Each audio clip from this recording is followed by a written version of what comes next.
আজকে ঘরেই কিভাবে খুব সহজে দোকানের মতো বাটার কুকিজ তৈরি করে নেওয়া যায় সেই রেসিপি আপনাদের সাথে শেয়ার করব।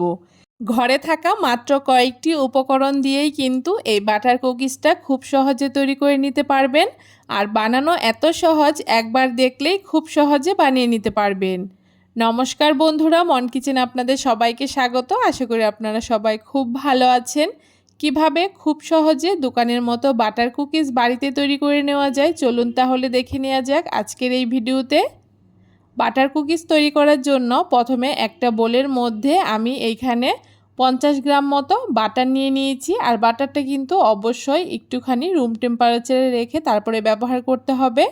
তারপর এখানে আমি একটা বাটি মেপে 1 বাটি গুঁড়ো চিনি ব্যবহার করেছি। আর এই বাটিটা মেপেই আমি সমস্ত উপকরণ ব্যবহার করব। এখন গুঁড়ো চিনির সাথে বাটারটাকে খুব ভালো করে মিশিয়ে নিয়েছি। খুব ভালো করে মিশিয়ে নেওয়ার পরে এখানে আমি 2টো ডিম ফাটিয়ে দিয়ে দিচ্ছি। আর ডিম দুটোও কিন্তু রুম টেম্পারেচারে রেখে তারপরে ব্যবহার করতে হবে। ফ্রিজ থেকে ডিমটাকে বের করে সরাসরি ব্যবহার করা যাবে না। এখন ডিমটাকেও খুব ভালো করে একসাথে মিশিয়ে নিচ্ছি। যতক্ষণ না মেশাতে মেশাতে ঠিক এইরকম একটা ক্রিমের মতো টেক্সচার আসবে, ততক্ষণ কিন্তু ডিমটাকে খুব ভালো করে মিশিয়ে নিতে হবে। ডিমটাকে খুব ভালো করে দেখুন এখানে মিশিয়ে নেওয়া হয়ে গেছে। এখন যেই বাটি মেপে আমি 1 বাটি গুঁড়ো চিনি ব্যবহার করেছিলাম, সেই বাটিরই আমি 1 বাটি ময়দা ব্যবহার করেছি।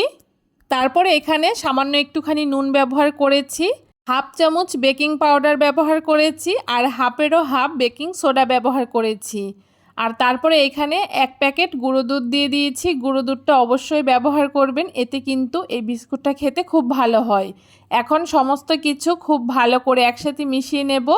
খুব ভালো করে মিশিয়ে একটা ডো তৈরি করে নিতে হবে। আর তারপরে এখানে মাঝখানে আমি কয়েকটা চকো চিপস দিয়ে দিচ্ছি। আর এই চকো চিপসগুলো আমি বাড়িতেই তৈরি করে নিয়েছি।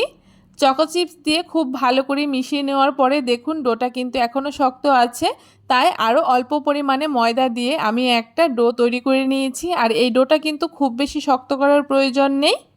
ডোটা রেডি হয়ে গেছে। এখন বিস্কুটের শেপ দেওয়ার জন্য প্রথমে একটা বাটার পেপার রেখে তার উপরে আমি ডোটাকে রেখে দিয়েছি। আর ডোটার উপরে আরও একটা বাটার পেপার আমি দিয়ে দিচ্ছি। এখন একটা বেলনির সাহায্যে এভাবে করে আমি এইটাকে বেলে নিচ্ছি।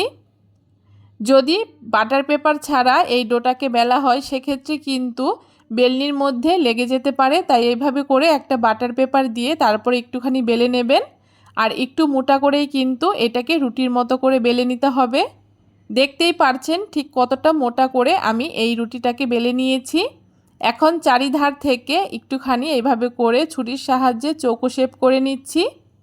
দেখুন ছুরির সাহায্যে ঠিক এইভাবে করে পাশ থেকে চেপে চেপে চৌকো শেপ দিয়ে দিয়েছি। এখন এইভাবে করে লম্বা লম্বা করে আমি বিস্কুটের শেপটাকে দিয়ে দিচ্ছি। আমি এখানে লম্বা লম্বা করে স্টিকের মতো করে এই বাটার কুকিজগুলো তৈরি করছি। আপনারা আপনাদের পছন্দ মতো যে কোনো শেপ দিয়ে কিন্তু এই বিস্কুটটাকে তৈরি করে নিতে পারেন। দেখুন বিস্কুটগুলো আমি লম্বা লম্বা করে শেপ দিয়ে দিয়েছি। এখন এইভাবে করে আলতো হাতে খুব ভালো করে একটুখানি বিস্কুটগুলোকে তুলে নিচ্ছি। বিস্কুটগুলো তোলার সময় একটুখানি ভেঙে গেলে বা একটুখানি এবড়ো থেবড়ো হয়ে গেলে হাত দিয়ে একটুখানি সমান করে নিলেই কিন্তু হয়ে যাবে। এখন একটা থালার উপরে বাটার পেপার পেতে তার উপরে এক এক করে আমি বিস্কুটগুলোকে দিয়ে দিচ্ছি। আর এইভাবে করে একটু ফাঁকা করে সাজিয়ে নিয়েছি। আর তারপরে আমি উনানে 10 থেকে 15 মিনিট মিডিয়াম টু লো আঁচে বিস্কুটগুলোকে বেক করে নিয়েছি। আর দেখুন বিস্কুটগুলো দুটো পাশ থেকে কত সুন্দর কালার চলে এসছে আর দেখতে কত সুন্দর হয়েছে। বিস্কুটগুলো যখন হয়ে যাবে তখন কিন্তু হালকা একটু নরম থাকবে। বিস্কুটগুলো যত ঠান্ডা হবে ততটাই কিন্তু খাস্তা আর মুচমুচে হবে। দেখুন বিস্কুটগুলো কত সুন্দর হয়েছে। আর একটা বিস্কুট আমি আপনাদেরকে ভেঙে দেখাচ্ছি এটা কতটা খাস্তা হয়েছে। আপনারাও কিন্তু এখন খুব সহজে ঘরে থাকা মাত্র কয়েকটি উপকরণ দিয়ে একদম বেকারি স্টাইলে এই বাটার কুকিজগুলো তৈরি করে নিতে পারেন। আশা করি এই রেসিপিটা আপনাদের খুব ভালো লেগেছে।